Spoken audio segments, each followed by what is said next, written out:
Hey friends, author Logan Ury in her interesting book shares an interesting story of her friend. His name is Paul. He was a boy in his mid-20s who was good looking and his life was sorted. He has a decent job from which he used to earn decently, but still his dating life was not good. He used to go on dates with various girls, but due to some reasons, he didn't succeed. He always remained single. He didn't understand where the problem was, because, as many people say, confidence is important. He had a lot of confidence. He was doing well in his life, but still, he was not able to get into a good relationship. He also had a childhood friend named Mary, with whom he had been living since childhood. Until now, they were good friends. Both were single too, but gradually, Paul started having feelings for Mary. Mary also used to like Paul, so they thought to explore more.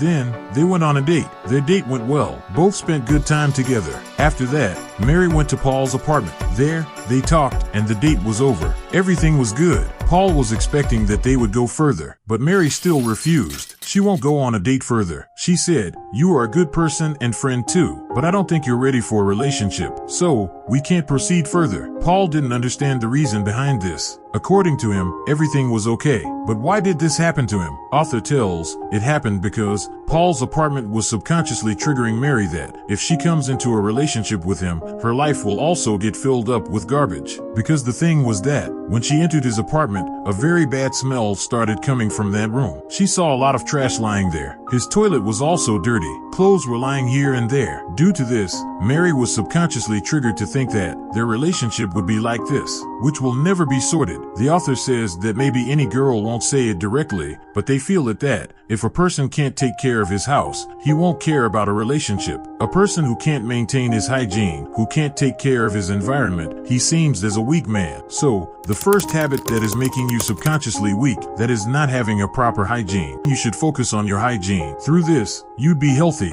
and will seem strong consciously and subconsciously. Like this, I'm going to share 4 more habits, which make people weak, in front of him and others too. Try to remove these habits from your life gradually. Let's move on to the second habit, obsessing over minor flaws. Itamar Schatz, who is a PhD candidate at Cambridge University and founder of Effectiviology, he says that people destroy their own confidence due to a pattern of thinking called spotlight effect. What is the spotlight effect? Basically, what happens in the spotlight effect? Sometimes we put a big spotlight on a small thing, due to which we focus all our attention on it. We think that the whole world is focusing on it, but sometimes it's not true. For example, suppose there is a pimple on your face. Because of it, we often focus entirely on that pimple. We touch it, keep paying attention to it, due to which if we talk to a person, because our spotlight is on that pimple, we think that the person we are talking to is also focusing on that pimple. Whether that is true or not, it reduces your confidence and makes you weak.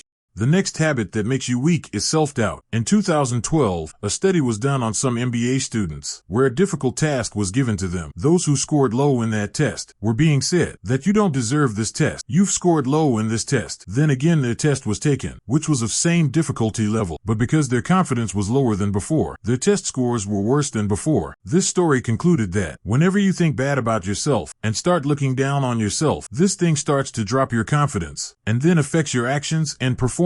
You must have heard a saying that you become what you think. This thing applies here also. Well, how to fight with it? Author Debbie Ford says that self-awareness is the ability to take an honest look at life without attachment of being it right or wrong. The author says that the most self-destructive thing we can do is lie to ourselves and judging yourself and others wrongly. You must have seen many times that people get stuck in wrong relationship, which is very toxic, but still they ignore that truth and keep continuing. As a result, both of them start to become weak. So, in these situations, it is important to see things properly, and instead of doubting things negatively, we should take positive actions to correct those things. The next habit that is making you weak is always pursuing women. According to an American survey, until 30 years ago 55% male population had at least 6 close friends, but today this number is almost half, means only 27% male population has 6 close friends. See friends. Every person meets many people in his life. In his 20s, school, colleges, offices, where he makes several relationships, but sometimes he gets so involved in a relationship on a short-term basis and breaks all his relationships, which can make their life difficult. In the University of Rochester, a team of researchers did a hard-to-get experiment where they came to know that those who are less approachable attract opposite gender more, whereas researcher Gerrit Birnbaum says that people who are too easy to attract may be perceived as more desperate. All these things things mean that when you show so much desperation for anything, that thing makes you unattractive, according to the person in front. And if you are desperate, you can also ruin your other relationships, which is not good for you in the long term. So instead of being desperate for boy-girl, you have to focus on your life and work on your purpose, work on your qualities, due to which people in front feel attracted to them, and you would be able to make better relationships.